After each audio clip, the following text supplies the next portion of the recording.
আমরা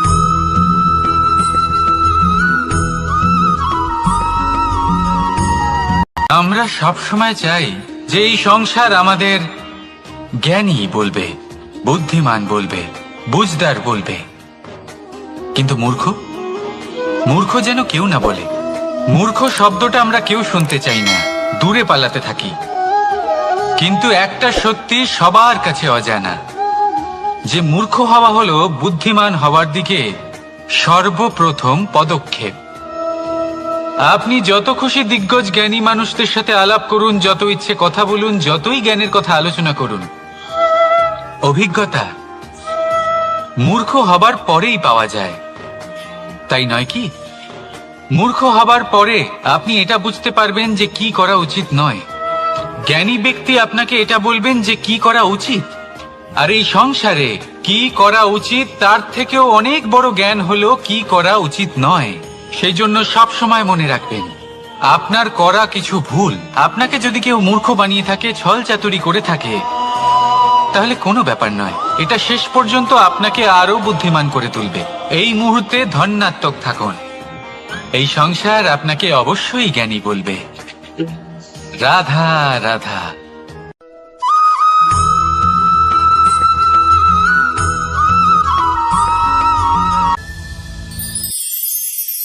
সময়, কথায় আছে আমাদের জীবনের প্রত্যেক মুহূর্ত স্বর্ণর মতো হয়।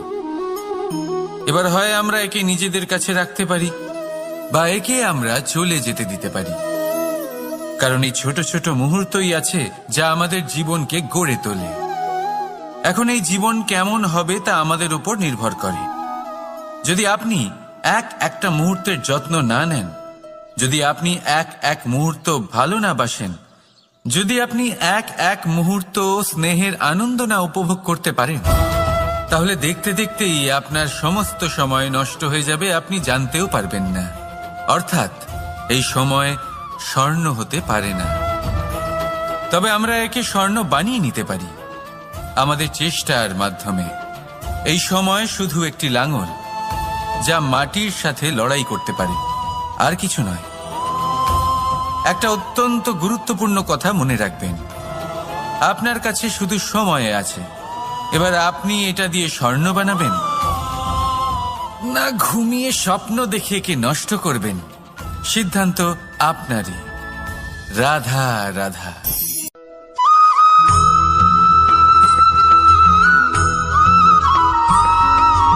আপনি কি কখনো একজন মালিকে একটা বাগানের যত্ন নিতে দেখেছেন? যদি কখনো একটা গাছে উই ধরে যায়, মালি তখন শুধু সেই গাছের নয়, সমস্ত বাগানের চিকিৎসা করায়। আপনারা হয়তো বলবেন, এ কেমন মূর্খতা, যখন উই একটা গাছে লেগেছে সমস্ত বাগানের চিকিৎসা কেন করাতে হবে? এ তো অযথা পরিশ্রম করা। কিন্তু মালি খুব ভালো করে জানে যে উই হয়তো একটা গাছে লেগেছে, কিন্তু তা সমস্ত বাগানকে নাশ করে দিতে পারে। এবার মালির এই শিক্ষা, এই জ্ঞান অন্য অনেক জায়গাতে প্রযোজ্য। এই সংসারে আমরা শুধুমাত্র নিজের পরিবারের কথাই চিন্তা করি, তাদের যত্ন নিই, চেষ্টা করি যেন তারা ভালো থাকেন, সুখে থাকেন। আর সেই সময় এই সমাজের কিছু বিরোধী মনোভাব এই সমাজকে গ্রাস করে ফেলে, এই সমাজকে নষ্ট করে ফেলে, কিন্তু আমাদের নজর শুধু আমাদের পরিবারে থাকে। সেই জন্য যখন কথা ওঠে রাষ্ট্রের, দেশের, তখন তার জন্য সিদ্ধান্ত নিতে হবে, তখন তার জন্য ত্যাগ করতে হবে। আর মনে রাখবেন, যে সমস্যায় আসুক তার সমাধান পূর্ণরূপে বাঞ্ছনীয়। এই সংসারে প্রত্যেক ব্যক্তি যদি নিজের পরিবারেরও খেয়াল রাখেন এবং সমাজেরও খেয়াল রাখেন এবং সঠিকভাবে এই দেশেরও খেয়াল রাখেন, তবেই এই দেশ সম্পন্ন হতে পারবে। তাহলে আপনিও সেই প্রয়াস করুন, আর আমার সাথে ভালোবেসে বলুন, রাধা রাধা।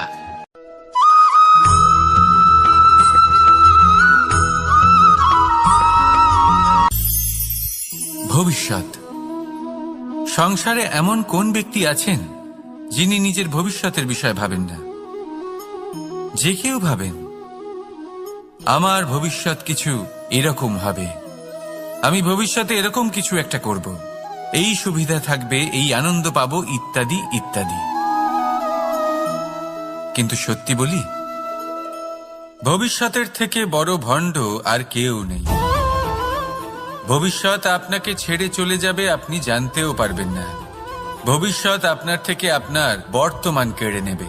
অনেক সময় আমরা ভবিষ্যতের বিষয় ভাবতে থাকি, দুশ্চিন্তা করতে থাকি।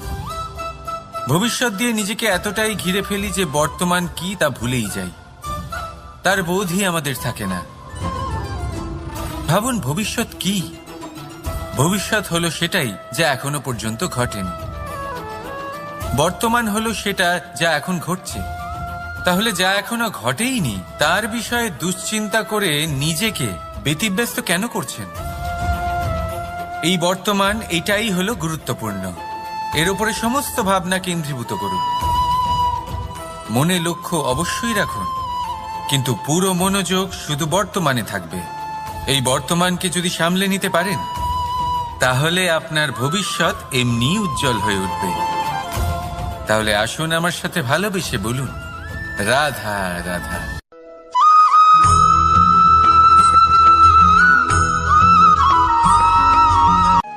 কথায় বলা হয়, জীবনে ভালোবাসাই হলো সুখের মূল। এটা সত্য। এবার প্রশ্ন হলো এটাই যে এই ভালোবাসা কার সাথে করা উচিত। যদি আপনি কিছুক্ষণের জন্য সুখ পেতে চান, তাহলে ভালোবাসুন নিজের রুচি মতো। যদি আপনি কিছুদিনের জন্য সুখ পেতে চান, ভালোবাসুন নিজের বন্ধুদের। যদি আপনি কয়েক মাসের জন্য, কয়েক বছর বা অনেক বছরের জন্য সুখী হতে চান, তাহলে ভালোবাসুন নিজের পরিবারকে, মাতা পিতা, নিজের সন্তান, স্বামী স্ত্রী, নিজের আত্মীয়দের। কিন্তু যদি আপনি চিরকালের জন্য সুখী হতে চান, তাহলে ভালোবাসতে হবে শুধু নিজের কর্মগুলিকে। কারণ সম্পর্ক যেমনই হোক না কেন, কখনো না কখনো ভেঙে যাবেই। এই সংসার হলো এমনই যে যাদের সঙ্গ আমরা পাই, তাদের সঙ্গ একদিন ত্যাগ করতে হয়। শুধু কর্মই হলো এমন এক সঙ্গ যা কখনো আপনাকে ত্যাগ করবে না। আপনার মৃত্যুর পরেও এই কর্ম আপনাকে বাঁচিয়ে রাখবে। তাই সবসময় মনে রাখবেন, এই কর্ম ধর্ম মনে করে পালন করা উচিত। জীবনের শেষ মুহূর্ত পর্যন্ত কর্মকে ভালোবাসুন। জীবনের শেষ মুহূর্ত পর্যন্ত সুখে থাকবেন। আর আমি তো সবসময় বলি, শুধু কর্ম করতে থাকো, ফলের চিন্তা করো না। তাহলে আসুন আর আমার সাথে ভালোবেসে বলুন, রাধা রাধা।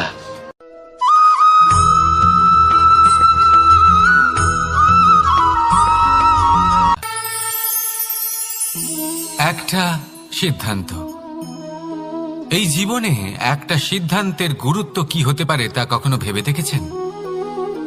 একটা সিদ্ধান্ত সেই ভিত্তি হতে পারে যা আপনার পুরো জীবনকে বদলে দিতে পারে, এই সমস্ত সংসারকে বদলে দিতে পারে, ভবিষ্যৎ বদলে দিতে পারে।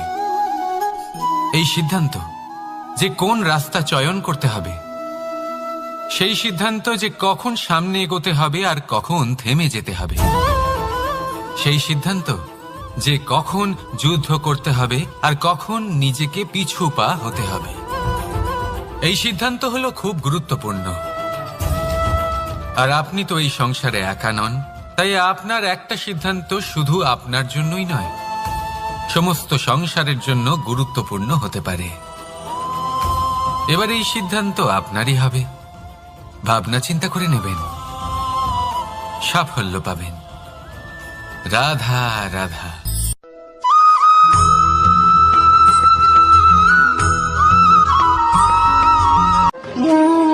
দ্বিধাবোধ। অনেক সময় আমরা জীবনে সেই বাঁকে এসে পৌঁছই যেখানে আমরা বুঝতেই পারি না যে এবার কোন দিক নির্বাচন করা উচিত। কখনো এদিকে যাওয়া উচিত মনে হয়, কখনো ওদিকে যাওয়া উচিত মনে হয়, কখনো দুদিকেই যাওয়া প্রয়োজনীয় বলে মনে হয়, কিন্তু তা তো সম্ভব নয়।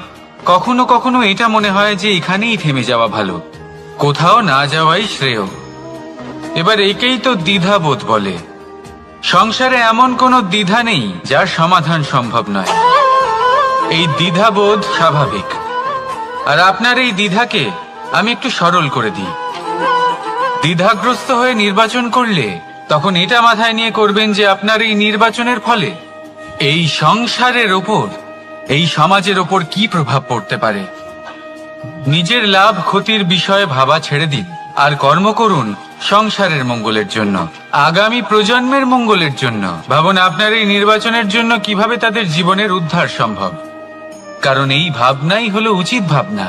কারণ অনেক সময় ওষুধ একটু কড়া মনে হতেই পারে, কিন্তু এই ওষুধই তো রোগ মুক্তি ঘটায়। সেইভাবে আপনাকেও এই দ্বিধার মুহূর্তে কঠিন নির্বাচন করতে হতে পারে। এই কঠিন নির্বাচন জীবনে কঠিন পরিস্থিতিও আনতে পারে, কিন্তু যদি এই নির্বাচন ধর্মসঙ্গত হয়, যদি এর দ্বারা সংসারের মঙ্গল হয়, তাহলে এই নির্বাচনই হলো সঠিক নির্বাচন। আসুন আমার সাথে ভালোবেসে বলুন, রাধা রাধা।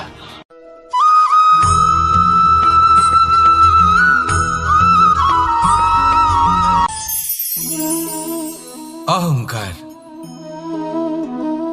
এ হলো ছোট একটা শব্দ, কিন্তু এর প্রভাব অত্যন্ত বৃহৎ হয়ে থাকে। আর সব থেকে বড় সমস্যা হলো মানুষ আজ অবধি বুঝতেই পারেনি যে এই অহংকারের বাস্তব রূপ কিরকম।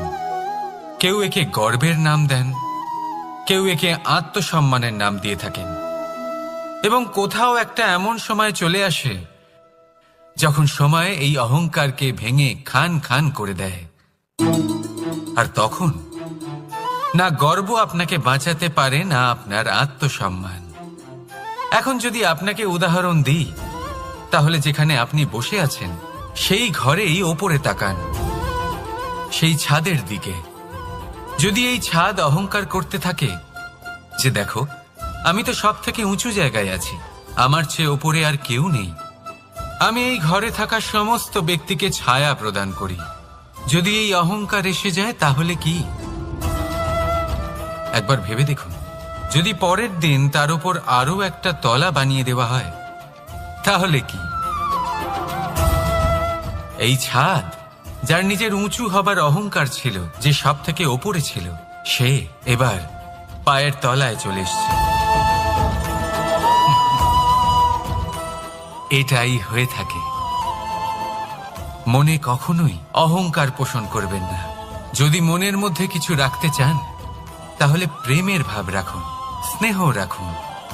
এই অহংকারকে আপনি যা ইচ্ছে নাম দিন, গর্ব হোক, আত্মসম্মান হোক, এর দ্বারা আপনার কোনোভাবেই কোনো লাভ হবে না। তাহলে এই অহংকারকে ত্যাগ করুন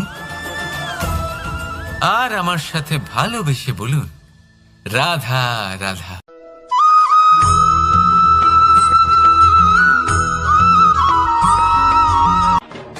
মানুষ নানান ধরনের বাসনা পোষণ করেন, তাদের নানান ইচ্ছে থাকে, অভিলাষা থাকে, নানান কামনা করতে থাকেন, স্বপ্ন দেখেন, প্রার্থনা করেন যেন তা সফল হয়, নিজের সম্পন্নতা কামনা করেন, আর শেষে নিরাশ হয়ে যান কারণ এসব কিছুই পান না। আপনাকে একটা ছোট্ট উদাহরণ দিই। জঙ্গলের রাজা কাকে বলা হয়? সিংহকে।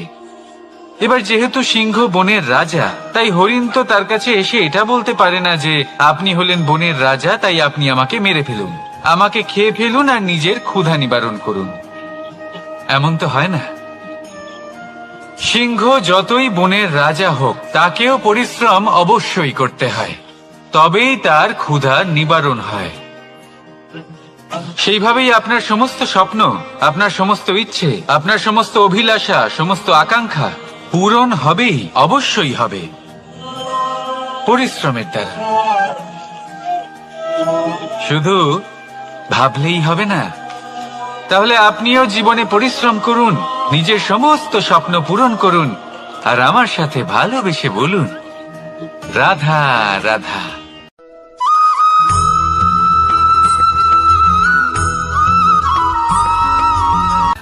জীবনের এই পথে এগোতে এগোতে আমরা কোথাও থেমে যাই। আমরা জানি না কেন। আমরা চেষ্টা করি যেন আমরা সামনে এগোতে পারি, কিন্তু এরকম হয় না। কি কারণ হতে পারে এর? আসুন আমি আপনাকে বোঝাই। মনে করুন আপনি কোনো রাস্তায় হাঁটছেন, আপনার পা মুচকে গেল, আপনি পায়ে আঘাত পেলেন। এখন এই আঘাত যদি আপনাকে পথ চলতে বাধা দেয়, তখন আপনি থেমে যান। যদি আপনার ভাবনা চিন্তা ক্ষুদ্র হয়, তাহলে আপনি জীবনে কখনোই এগোতে পারবেন না। ভেঙে যাওয়া কলম দিয়ে আপনি কখনো চিঠি লিখতে পারবেন না।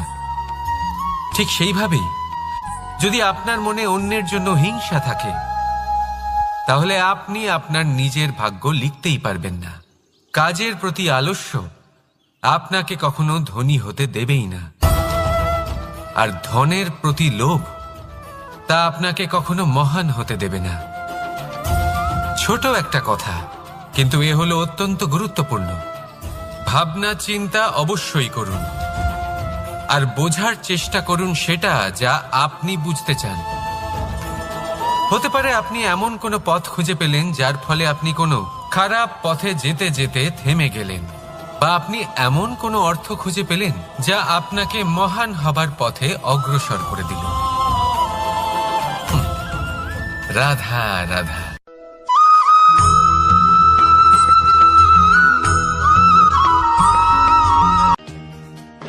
আপনি কি কখনো কোনো উঁচু পর্বতের শিখরে পৌঁছতে পেরেছেন? যদি পৌঁছে থাকেন, বা যদি আপনি কোনো উঁচু পর্বতের শিখরে যান, তাহলে ভালো করে দেখবেন, আপনি যত উঁচুতে অগ্রসর হতে থাকবেন, আস্তে আস্তে সমস্ত বনস্পতি বিলুপ্ত হতে থাকে। তারপরে সমস্ত গাছপালা, পশু পাখি সব বিলুপ্ত হতে থাকে। শেষ পর্যন্ত সেই শিখরে থেকে যায় শুধুমাত্র শান্তি, নীরবতা। আমাদের মানুষের সাথেও এটাই হয়। মানুষ যখন আত্মবিকাশের পথে অগ্রসর হতে থাকে এবং নিজের জীবনের শিখরে পৌঁছতে চায়, তখন তার একা থাকা অত্যন্ত প্রয়োজনীয় হয়।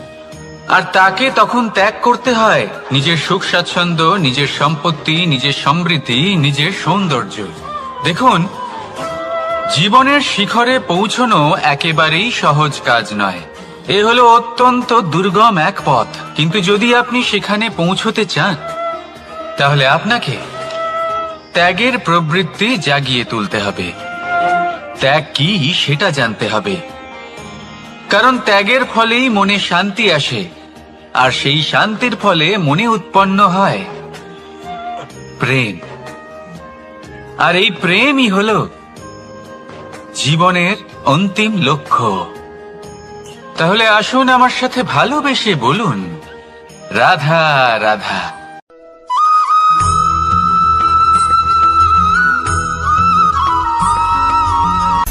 অনেকবার আমাদের দৃষ্টিভঙ্গি এমন হয়ে থাকে যে আমাদের আসল সত্যের থেকে অনেকটা দূরে নিয়ে যায়।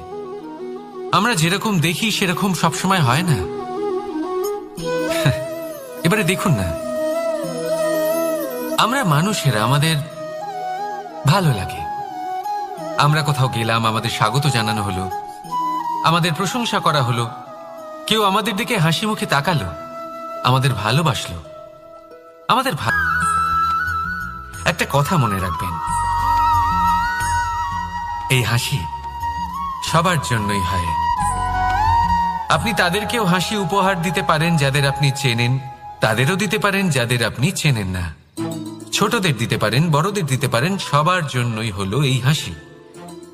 কিন্তু ক্রোধ, ক্রোধ তাদের উপরেই আসে যাদের আমরা জীবনে কখনো হারাতে চাই না, যাদেরকে আমরা অসম্ভব ভালোবাসি, যাদের জন্য আমরা আশা করি যে তাদের জীবনের পরবর্তী সময় সব সময় সুখময় হোক, উজ্জ্বল হোক।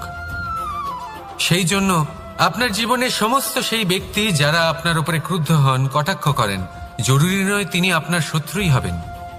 হতে পারে সে হলো আপনার শুভাকাঙ্ক্ষী, যিনি আপনার শুধুমাত্র ভালোই চান, যিনি আপনার জন্য একটা সুন্দর ভবিষ্যৎ চান।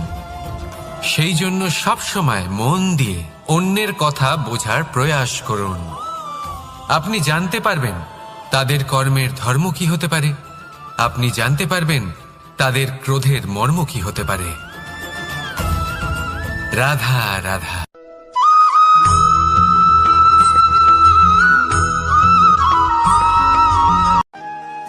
মানুষ বলেন প্রেমে অনেক শক্তি আছে, আর এটা সত্যিও বটে।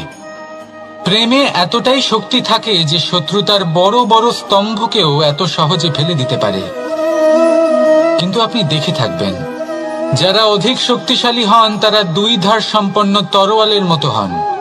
কারণ এই প্রেম যদি আচরণে থাকে, মনে থাকে, বিচার বুদ্ধিতে থাকে, তাহলে তা শুভ হয়।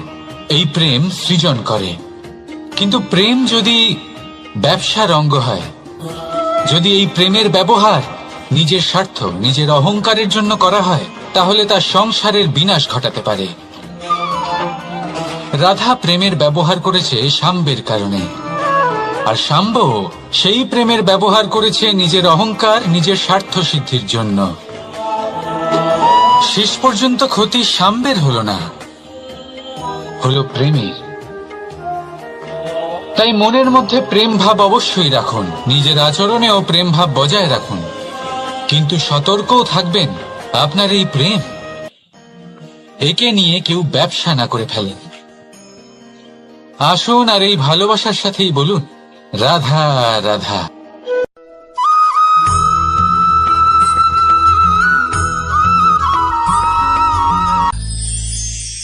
আমরা অনেকবার লোকের থেকে এই কথা শুনেছি, জীবনে যখনই ধন অর্জন করবে বাঁচিয়ে রাখবে। কি হয়, কঠিন পরিস্থিতিতে আপনার খারাপ সময় তা আপনার কাজে আসে। কিন্তু এই কথা কি 100% সত্যি? ভাবুন, এই সমস্ত ধন যে আপনি অর্জন করেছেন তা কি আপনাকে সুস্বাস্থ্য দিতে পারবে?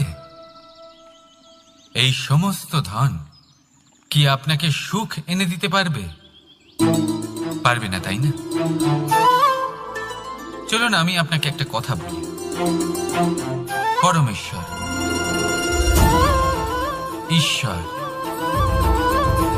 যদি এই ঈশ্বরের ওপর আপনি বিশ্বাস রাখেন, সর্বদাই ভালো কাজ করেন, সবার মধ্যে প্রেম ছড়িয়ে দেন, আর সবার জন্য শুধু ও শুধুমাত্র শুভকামনা করেন, তাহলে আপনার সাথে কখনো কোনো খারাপ হতে পারে না। তাই সময় বদলান, সময় বদলানোর উপকরণ নয়। আর ভালোবেসে বলুন, রাধা রাধা।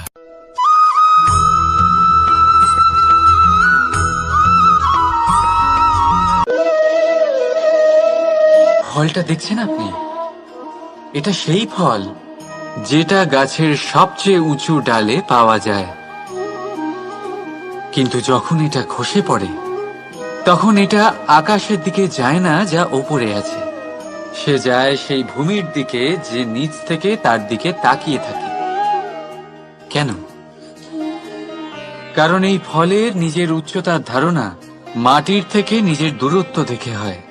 এই ব্যাপারটাই আমাদের মানুষের জন্যও খাটে। যদি আপনি সম্পন্ন হন, তাহলে তাদের সাহায্য অবশ্যই করবেন যাদের সামর্থ্য আপনার থেকে কম, যাদের সাহায্যের অত্যন্ত প্রয়োজন।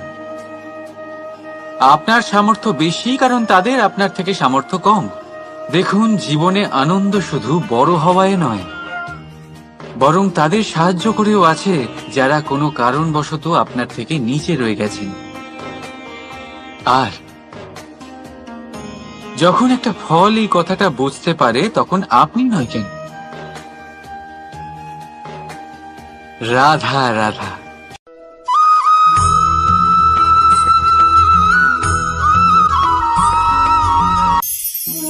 আমরা জীবনে এমন অনেক মানুষকে চিনি যারা অত্যন্ত শক্তিশালী, নিজের পরীক্ষা দিতে কখনো পিছপা হন না, খুব কঠোর হন, আত্মপ্রত্যয়ী হন, কিন্তু তাও তারা সাফল্য পান না। কেন? কি কারণ হতে পারে এর? লৌহ মানবের মতো ব্যক্তিত্বের অধিকারী হওয়া সত্ত্বেও তারা সফলতা কেন লাভ করেন না? এবার এটার উত্তর তাদের ব্যক্তিত্বের মধ্যেই লুকিয়ে রয়েছে। লৌহ মানব, লোহা। আপনি কখনো লোহাকে দেখে থাকবেন, অত্যন্ত শক্তিশালী, অত্যন্ত কঠিন, কিন্তু শুধু তখনই যখন সেটা শান্ত থাকে, শীতল থাকে। তাকে উত্তপ্ত করুন, তা আর কঠিন থাকবে না। তার উপরে এক আঘাত করুন আর চিনতে শিখুন সেই চিন্তাগুলো যা ক্রোধ বাড়িয়ে দেয়, আর সেগুলোকে শেষ করে দিন, নয়তো সেই রাগ আপনার পতন অবশ্যই ঘটাবে। রাধা রাধা।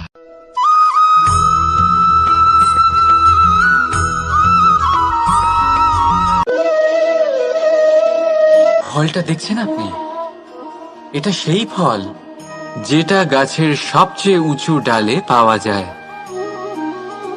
কিন্তু যখন এটা খসে পড়ে তখন এটা আকাশের দিকে যায় না যা ওপরে আছে, সে যায় সেই ভূমির দিকে যে নিচ থেকে তার দিকে তাকিয়ে থাকে। কেন? কারণ এই ফলের নিজের উচ্চতার ধারণা মাটির থেকে নিজের দূরত্ব দেখে হয়। এই ব্যাপারটাই আমাদের মানুষের জন্যও খাটে। যদি আপনি সম্পন্ন হন, তাহলে তাদের সাহায্য অবশ্যই করবেন যাদের সামর্থ্য আপনার থেকে কম, যাদের সাহায্যের অত্যন্ত প্রয়োজন। আপনার সামর্থ্য বেশি কারণ তাদের আপনার থেকে সামর্থ্য কম। দেখুন, জীবনে আনন্দ শুধু বড় হওয়ায় নয়, বরং তাদের সাহায্য করেও আছে যারা কোনো কারণবশত আপনার থেকে নিচে রয়ে গেছেন। আর যখন একটা ফল এই কথাটা বুঝতে পারে, তখন আপনি নয় কেন, রাধা রাধা।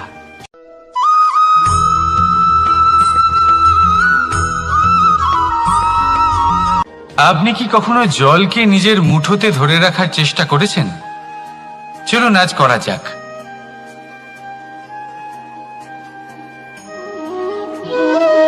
যদি আপনি নিজের মুঠো জোরে বন্ধ করেন, জল ধরে রাখতে পারবেন না। যদি আপনি তাকে এমনি বইতে দেন, তাহলে ও নিজের পথ নিজেই করে নেবে, আর আপনার হাতেও থেকে যাবে। আমাদের জীবনও হলো কিছুটা এরকম, জলের মতো। নিজের পথ নিজেই করে নেয় এই জীবন। প্রত্যেক সমস্যার সমাধান নিজেই করে নেয় এই জীবন। তাই জীবনে যখন কোনো পরিস্থিতি আমাদের প্রতিকূল হয়ে থাকে, কিছুই হয়তো আমরা বুঝতে পারছি না, কিছুই যখন বসে থাকে না, তখন আমরা হতাশ হয়ে পড়ি, নিরাশ হয়ে পড়ি, আর এটাই করা উচিত নয়। শান্ত মনে দেখতে হবে যে এই জীবনে আসলে কি ঘটে চলেছে। কষ্ট সবাই ভোগ করেন, কষ্ট পেলে কেউ রেগে যান, রেগে গিয়ে পরাক্রম দেখান। এটাই তো করা উচিত নয়। শান্ত মনে সেটাই করতে হবে যা জীবন আমাদের শেখাতে চাইছে। জীবন আমাদের সব শিখিয়ে দেবে, শুধু মনে রাখবেন কখন প্রয়াস করতে হবে আর কখন আমাদের প্রতীক্ষা করতে হবে, সেটা আগে আপনাকে বুঝতে হবে। তাহলে আসুন আমার সাথে ভালোবেসে বলুন, রাধা রাধা।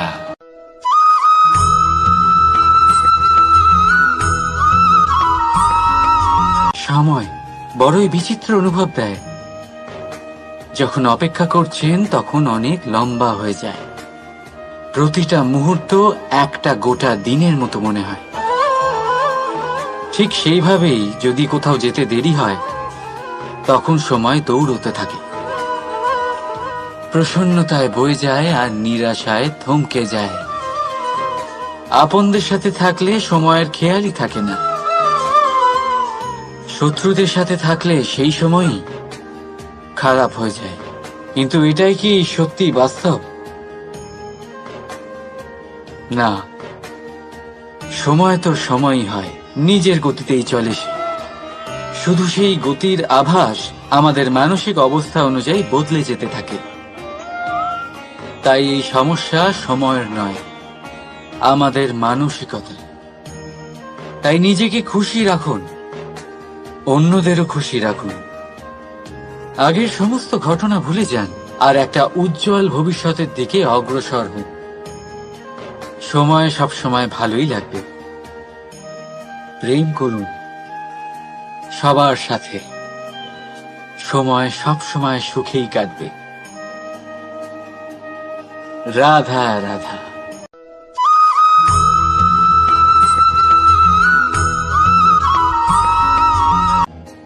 বাজ পাখিকে পক্ষীরাজ বলা হয়। বাজের আয়ু হলো মোটামুটি 70 বছর। এবার 40 বছর হতে হতেই ওদের পালক লম্বা এবং ভঙ্গুর হয়ে যেতে থাকে। ঠোঁট বেঁকে যায়, ডানা ভারী হয়ে যায়, অর্থাৎ আগের মতো উড়তে পারে না, সেই শক্তি থাকে না। এবার সেই বাজ কি করবে? বাজ সব থেকে কঠিন নির্বাচন করে, নির্বাচন নিজের পুনর্স্থাপনার।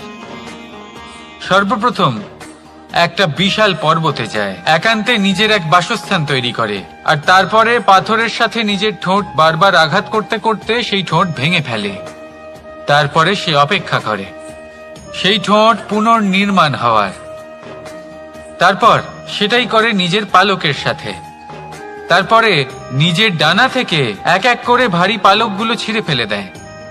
আর তারপর 150 দিনের এই যন্ত্রণা সহ্য করার পরে ও ফিরে পায় নিজের ওড়বার অনন্য ক্ষমতা, সেই শক্তি। আর তারপরে ও জীবনের পরবর্তী 30 বছর বাঁচে। কি বুঝলেন আপনি? যদি ইচ্ছে শক্তি থাকে তাহলে একজন দুর্বলও শক্তিশালী হতে পারে। আপনিও এটাই করুন, নিজের অতীতের যন্ত্রণার বোঝাগুলিকে ত্যাগ করুন আর কল্পনার খোলা আকাশে উন্মুক্ত হয়ে উড়ে বেড়ান। নিজের পুনর্স্থাপনা করুন, তবেই সর্বশ্রেষ্ঠ হতে পারবেন। আর মনে রাখবেন, এই ছোট ছোট পদক্ষেপই বড় বড় শিখরে পৌঁছে দিতে পারে। তাহলে আসুন আর আমার সাথে ভালোবেসে বলুন, রাধা রাধা।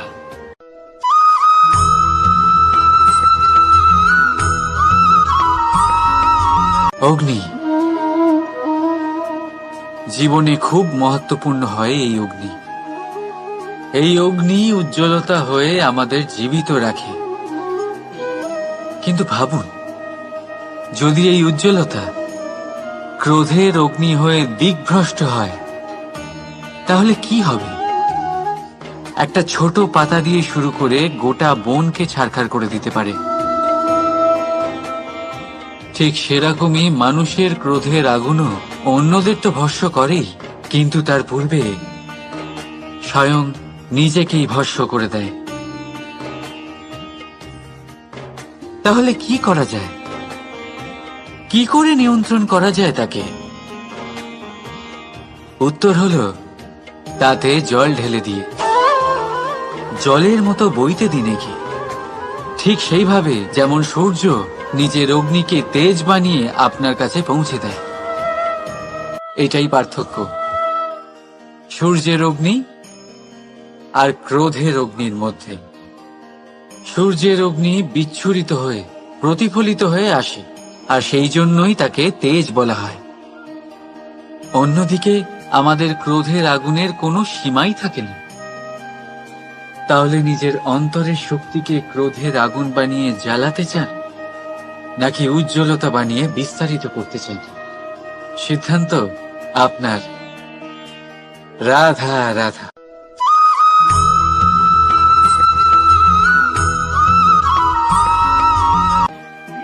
মানুষ, কোন ব্যক্তির নির্মাণ হয় কিভাবে?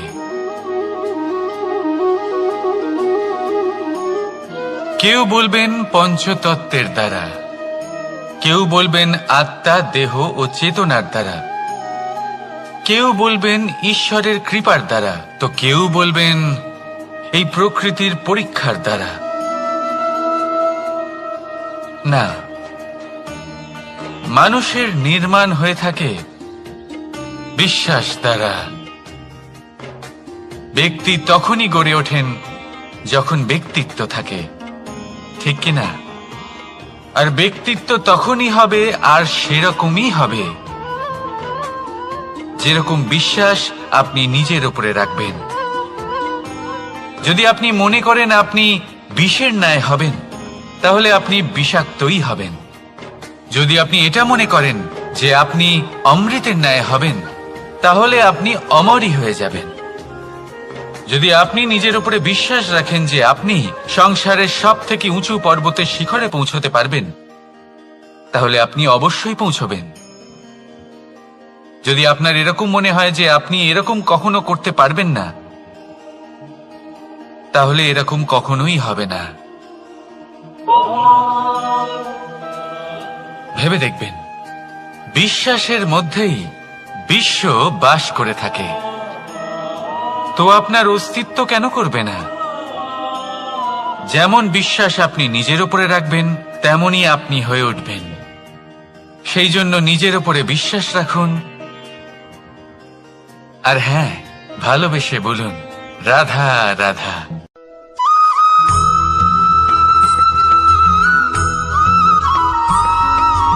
এই সংসার অনেকটাই বড়, আর আমরা তার কাছে অত্যন্ত নগণ্য।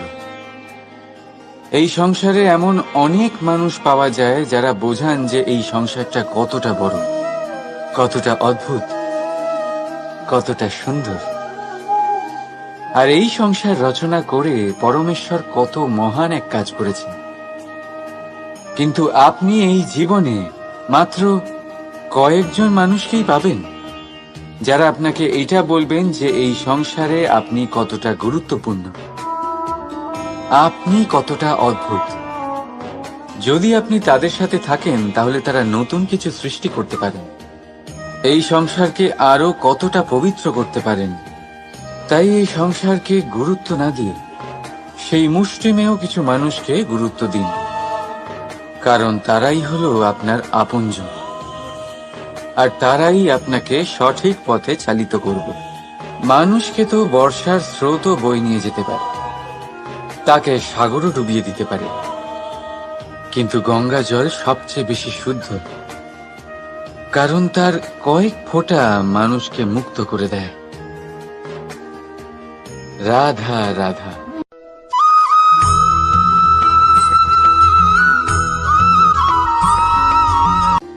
অনেক ব্যক্তির মনে একটা প্রশ্ন জাগে আমাকে আর রাধাকে নিয়ে। বলেন যে, না আমি আর রাধা একসাথে থাকি, না আমাদের বিয়ে হয়েছে। আমি এখানে দ্বারকাতে, ও ওখানে বর্ষণাতে, তাও এত ভালোবাসা কি করে? এ কেমন সম্পর্ক? আমি তাদের একটা সহজ কথা বলতে চাই।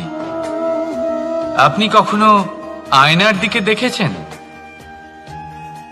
নিজের দুই চোখের দিকে তাকিয়ে জিজ্ঞাসা করুন, এই দুই চোখ একসাথে কেন বন্ধ হয়, একসাথে কেন খোলে, একসাথে কেন ঘুমোয়, একসাথে কেন কাঁদে? আজীবন কোনো এক মানুষের সাথে সম্পর্ক রাখা অবশ্যই সম্ভব, তাদের সাথে দেখা না করে। আমার আর রাধার ভালোবাসাও কিছুটা এরকমই, আর কিছুটা এরকমই হয় ভালোবাসা দুই নয়নের মতো, যারা কখনোই মিলিত হবে না, কিন্তু চিরকালের জন্য একসাথে জুড়ে থাকবে।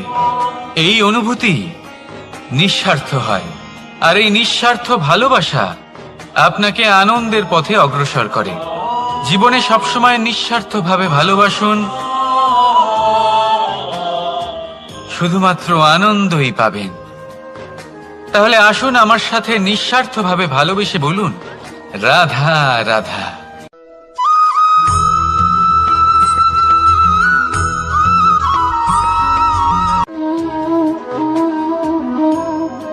এ হলো একটা পাতলা সুতো। ভাবছি যদি এটা দিয়ে আমি পোশাক বানাই, তাহলে নিজের জন্য কত সুন্দর একটা পোশাক বানাতে পারবো।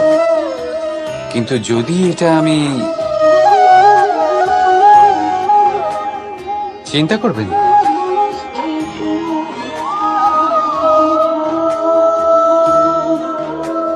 দেখুন এই সুতো জোড়া লেগে গেল। শুধু পার্থক্য হচ্ছে এটাই যে আগের মতো এটা আর সরল নেই, কে একসাথে বেঁধে রাখবে। অহংকার আর স্বার্থের আঘাত সে সহ্য করতে পারে না, ছিঁড়ে যায়।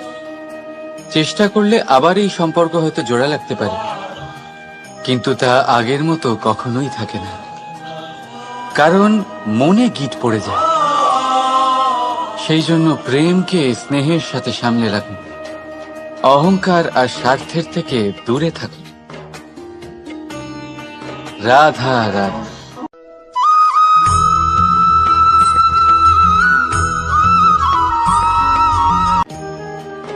যদি সন্তান কোনো দুষ্কর্ম করে, তাহলে সেই অপরাধ শুধু কি সেই সন্তানের? না, যদি সন্তান দুষ্কর্ম করে তাহলে অপরাধী তার মাতা পিতাও, যারা পুত্রমোহর কারণে সেই অনুচিত কাজে তাকে বাধা দেননি। অপরাধী হলেন তার পিতামহ, যিনি নিজের কর্তব্যবোধের কারণে নিজের পরিবারের যত্ন নেননি, যিনি সন্তানকে কখনো শাস্তি দেননি। অপরাধী হলেন তার সেই গুরুও, যিনি নিজের শিষ্যের সেই দুষ্কর্ম দেখেও তাকে প্রতিহত করতে পারেননি। একজন হবু রাজার কর্তব্য হলো নিজের প্রজার কাছে সে যেন এক উদাহরণ প্রস্তুত করতে পারে, কিন্তু যদি এত অনুচিত উদাহরণ প্রস্তুত হয়ে থাকে, তাহলে মা বাবার, বাড়ির বয়োজ্যেষ্ঠদের কর্তব্য হলো ওনারা যেন সেটা সেখানেই থামান, হয় ভালোবেসে নয়তো শাস্তি দিয়ে। যদি না থামানো হয় তাহলে মহাভারত অবশ্যম্ভাবী।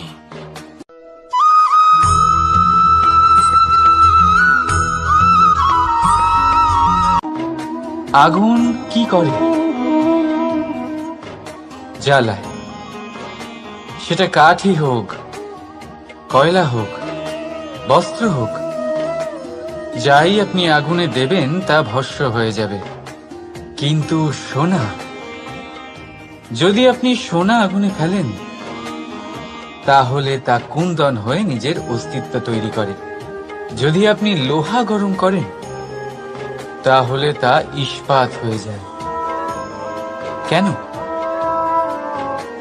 কেন হয় এরকম? কারণ তাদের অন্তরের আগুন জ্বালানোর আগুনের থেকে অনেক বেশি তীব্র হয়। এই আগুন হলো পবিত্রতার, এই আগুন হলো নিশ্চয়তার। যদি আপনার লক্ষ্য স্থির থাকে, আপনার ইচ্ছে দৃঢ় হয়, তাহলে কুন্দন হয়ে বেরোবেন, ইস্পাত হয়ে বাঁচবেন, অন্তর থেকে শক্তি পাবেন, আর কেউ আপনার সাথে কোনো অনিষ্ট করতে পারবে না।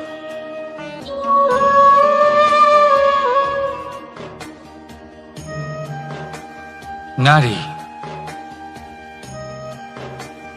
পুরুষরা যাকে নাম দিয়েছেন ত্রিয়া, কেন দিয়েছেন, কে দিয়েছেন, কেউ তা জানে না। কথায় আছে পুরুষরা ভাবেন যে ত্রিয়া, ভাবেন একরকম, বলেন অন্য কিছু, আর করেন অন্য কিছুই। কিন্তু সত্যিটা কি এটাই? আসল সত্যি হলো এটাই যে ত্রিয়া হলো সেই চরিত্রহীন পুরুষ আর কেউ নয়। সেই পুরুষ যারা নারীকে বলেন যে আপনি হলেন মা, আপনি হলেন দেবী, আপনি হলেন বোন, আর ভাবেন কি? ভাবেন যে এই নারী হলো আমাদের পায়ের ধুলো আর কিচ্ছু নয়। আর কি করেন? ওনাদের মাথায়, ওনাদের খোপায় মালা পরিয়ে দিয়ে ভাবেন যে ওনারা হলেন তাদের পায়ের ধুলোর সমান। একজন নারীর সম্মান ভঙ্গ করেন, তাদের দাসী মনে করেন। ভুলবেন না, যত্র নারী আস্ত পূজ্যন্তে রমন্তে তত্র দেবতা। অর্থাৎ যেখানে নারীকে পুজো করা হয় সেখানে ঈশ্বর বাস করেন, আর যেখানে নারীকে অপমান করা হয় সেখানে ঈশ্বর এবং ভাগ্য এই দুই রুষ্ট হয়। মনে রাখবেন, যদি নারী কল্যাণকারী হতে পারেন তাহলে নারী মহাচণ্ডী রূপও ধারণ করতে পারেন। যদি একজন নারী মাতা হয়ে জন্মদান করতে পারেন তাহলে নারী মৃত্যু হয়ে বিনাশও করতে পারেন।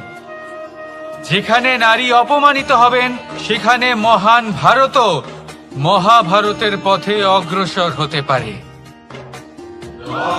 তাই মনে রাখবেন, নারীর অপমান যেন কখনোই না ঘটে।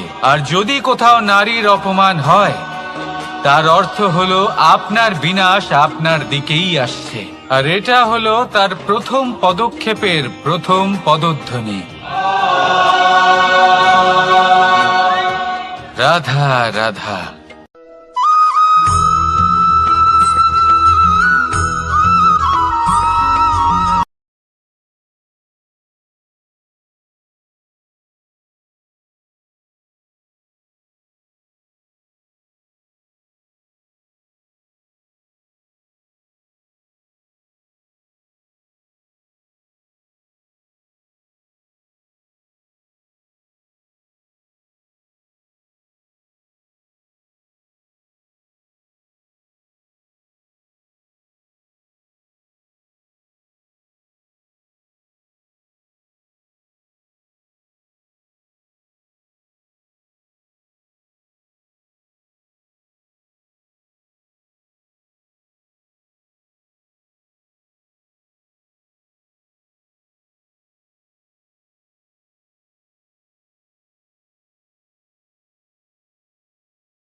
নারী জন্মসূত্রে কারোর কন্যা, ধর্মসূত্রে কারোর পত্নী, আর কর্মসূত্রে কারোর মা। আমাদের মনে এই ছবি আঁকা রয়েছে একজন নারীকে নিয়ে, তাই না? একটা অতুলনীয় ভূমিকা রয়েছে নারীদের আমাদের জীবনে, আর নারী ছাড়া আমরা কিছুই নই। কিন্তু অধিকার, সেখানে আমরা একটা ভুল করে বসি। যখন নারী একজন কন্যা থাকে, যখন সে জন্ম নেয়, তখন তার ওপর অধিকার থাকে তার পিতার। আর তারপর যখন বিয়ে হয়ে যায়, তখন তার অস্তিত্বের ওপর অধিকার থাকে তার স্বামীর। আর যখন তিনি মা হন তখন নিজেই তিনি জীবনের সমস্ত অধিকার দিয়ে দেন তার সন্তানকে। কিন্তু আমরা কি কখনো এটা ভেবেছি এই জীবন হলো তার নিজের? যে নারী সবার কল্যাণ করছেন তার জীবনের অধিকারও তার কাছেই থাকা উচিত, তাই না? তার নিজের জীবনের সিদ্ধান্ত সে নিজেই নিতে পারেন, নিজেই নিজের ভাগ্যের রচয়িতা হতে পারেন। আর এর জন্য আমাদের নিজেদের পাল্টাতে হবে, দৃষ্টিভঙ্গি পাল্টাতে হবে। কারণ এই ধারণা সেটা আজ বা কালকের ব্যাপার নয়, এটা ঘটে চলেছে বহু বছর ধরে আর চলতেই থাকবে যদি আমরা এটা না বদলাই। আর এটা তখনই সম্ভব হবে যখন আমরা নিজেদের মধ্যে পরিবর্তন আনব।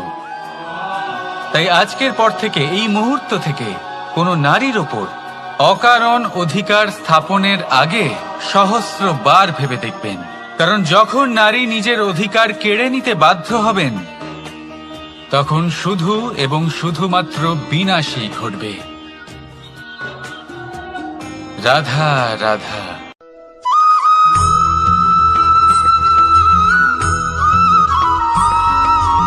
মানুষের জীবন কি? আপনি বলতে পারেন জন্ম আর মৃত্যুর মধ্যেকার সময়।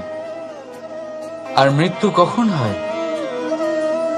যখন মানুষ শ্বাস নেওয়া বন্ধ করে দেয়, হাত পা নাড়ানো বন্ধ করে দেয়, ভাবা ছেড়ে দেয়। এমনটা নয়, মানুষের অন্তর। তার মৃত্যু তখনই হয় যখন তার অন্তরের করুণা শেষ হয়ে যায়। করুণা সেই ভাব যা মানুষকে মানুষ করে তোলে, যা এক মানুষকে আরেক মানুষের কষ্টে তার প্রয়োজনীয়তা অনুভব করে। আর সেটাই তাকে শক্তি দেয় অন্য কাউকে সহায়তা করার জন্য, তাকে পাত্র করে এই সৃষ্টির নিয়ন্তা হবার জন্য। দেখুন, এই সংসারে মৃত্যু কেবলমাত্র একবারই হয়, তাই তার আগে কেন মরব? এই করুণাকে কেন মারব? নিজের মনুষ্যত্ব বজায় রাখুন। মৃত্যুর পরেও আপনি জীবিত থাকবেন। রাধা রাধা।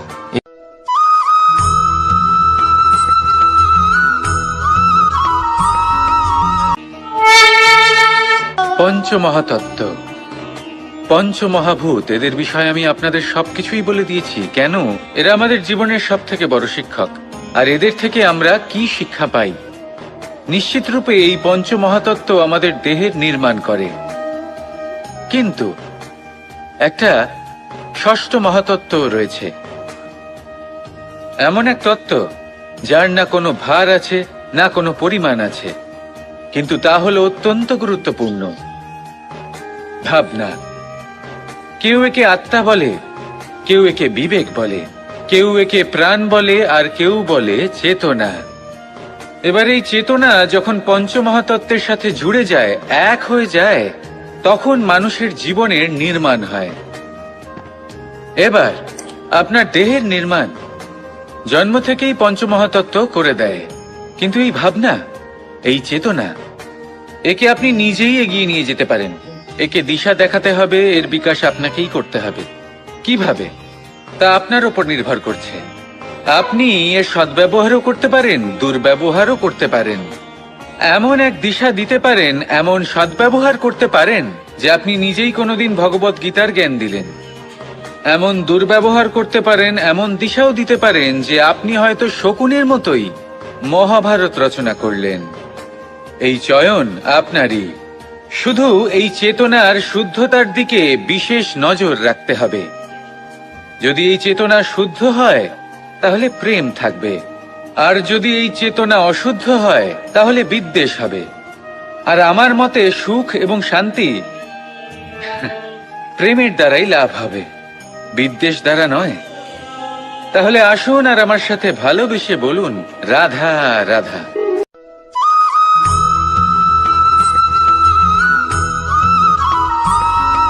এটা হলো সূচ, আর এটা হলো তলোয়ার। এবারে আপনারা বলুন, আপনাদের দৃষ্টিকোণ থেকে এই দুই বস্তুর মধ্যে কোনটা বেশি শক্তিশালী আর গুরুত্বপূর্ণ হতে পারে? আপনি বলবেন তলোয়ারই সবচেয়ে শক্তিশালী বা গুরুত্বপূর্ণ। আচ্ছা, মানলাম যে তলোয়ার বেশি ভারী হয়। তলোয়ার আপনাকে যুদ্ধে বিজয়ী করে, যুদ্ধে শত্রুর বিনাশ করে, কিন্তু তলোয়ার দিয়ে আপনি কখনো আপনার বস্ত্র সেলাই করতে পারবেন না। যদি আপনার পায়ে কাঁটা ফুটে যায়, তা আপনি তলোয়ার দিয়ে বের করতে পারবেন না। আপনাকে সূচের ব্যবহার করতেই হবে। এবারে বলুন, তলোয়ার পেয়ে যাওয়ার পরে এইভাবে সূচকে হারিয়ে ফেলা কি ঠিক হবে?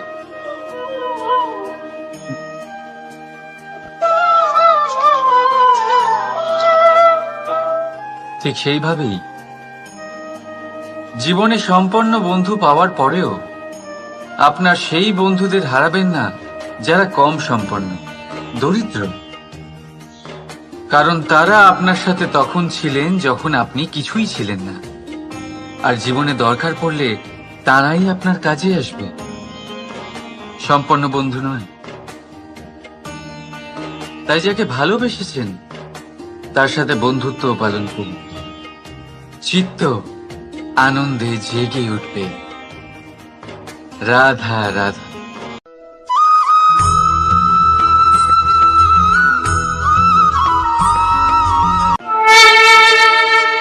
জীবনের পঞ্চ মহাতত্ত্বের মধ্যে পঞ্চম তত্ত্ব অগ্নি। অগ্নি যা জ্বালাতে সাহায্য করে, কিন্তু তা উত্তাপও প্রদান করে। নিশ্চিত রূপে অগ্নি আমাদের জ্বালিয়ে দিতে পারে, কিন্তু আপনি কি কখনো এটা ভেবে দেখেছেন যে আগুন, তাকে নিজেকে কতটা জ্বলতে হয়, তাকে নিজেকে কতটা তাপ সহ্য করতে হয়? ও নিজে জ্বলে আমাদের উত্তাপ প্রদান করার জন্য, ও নিজে জ্বলে আমাদের ঊর্জা দেবার জন্য, আমাদের আলো দেবার জন্য, অন্ধকারের পথ দেখানোর জন্য, শত্রুর সাথে মোকাবিলা করার জন্য আমাদের সাহায্য করে নিজে জ্বলে। যখন আমরা কোনো দেবতার জন্য যজ্ঞ করি, তখন দেবতার ভোজন গ্রহণ করার নিমিত্ত হয় এই অগ্নি। কত কিছু ওকে সহ্য করতে হয় আমাদের এত কিছু দেবার জন্য।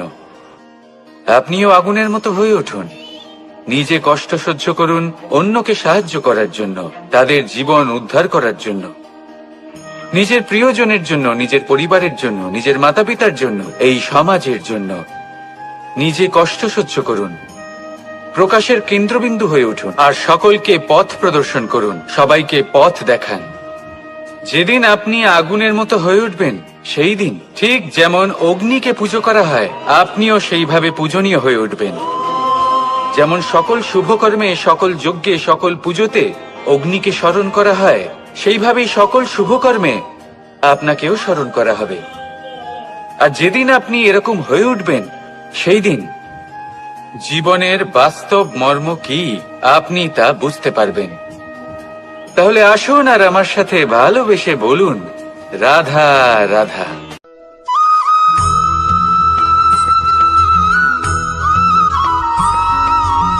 পঞ্চমহাভূত। জীবন রচনায় এর অবদান অনস্বীকার্য। এই পঞ্চমহাভূত আসলে কি? জল, বায়ু, অগ্নি, মাটি আর আকাশ। এবার শুধুমাত্র জীবন রচনায় এর অবদান আছে তা নয়, শুধু শরীর রচনাতে এর যোগদান আছে তা নয়, বরং এরা হলো আমাদের জীবনের সব থেকে বড় শিক্ষক। এবার আপনারা সকলে চমকে যাবেন, হয়তো আপনারা এই দৃষ্টিভঙ্গি দিয়ে কখনো দেখেননি। আমি আজ আপনাদের বোঝাবো। এদের মধ্যে সব থেকে বড় তত্ত্ব জল। এ আমাদের কি শেখাচ্ছে? এই জল, এর নামই হলো জল, কিন্তু এ কখনোই আমাদের জ্বালায় না, আমাদের জ্বলনের কারণ হয় না। তাহলে কি করে? আমাদের তৃষ্ণা মেটায়, আমাদের শীতলতা প্রদান করে, জীবন দান করে। এর দ্বারা আমরা কি শিক্ষা লাভ করি? যে আপনার উৎপত্তি যেখান থেকেই হোক না কেন, আপনি যেখানেই জন্মগ্রহণ করুন না কেন, আপনার কর্ম সর্বদা শ্রেষ্ঠ হওয়া উচিত। আপনি জলকে যে কোনো পাত্রে রাখুন না কেন, সে সেই অনুসারেই নিজের আকার ধারণ করে নেয়। এর দ্বারা আমরা কি শিক্ষা পাই? এই শিক্ষাই পাই যে যে কোনো পরিস্থিতিতেই নিজেদের মানিয়ে নিতে হবে, নিজেকে সেরকম করে নিতে হবে। যে দেশেই থাকি না কেন, যে স্থানেই থাকি না কেন, যে পরিস্থিতিতেই থাকি না কেন, যে ব্যক্তির সাথেই থাকি না কেন, আমাদের সুখময় হয়ে জীবন অতিবাহিত করা উচিত। দেখুন, আমাদের কত বড় একটা শিক্ষা দিল এই জল, যা আমরা কোনোদিন দেখতেই পাইনি। নিজেকে জলের মতোই করে তুলুন। সুখের ধারায় স্বাচ্ছন্দ্যে প্রবাহমান হতে থাকবেন আপনি। নিজের আকারকে ভেঙে ফেলুন, নিজের সীমা লঙ্ঘন করুন। আপনি অবশ্যই একদিন মহানুভবতা অনুভব করবেন। তাহলে আসুন আর আমার সাথে ভালোবেসে বলুন, রাধা রাধা।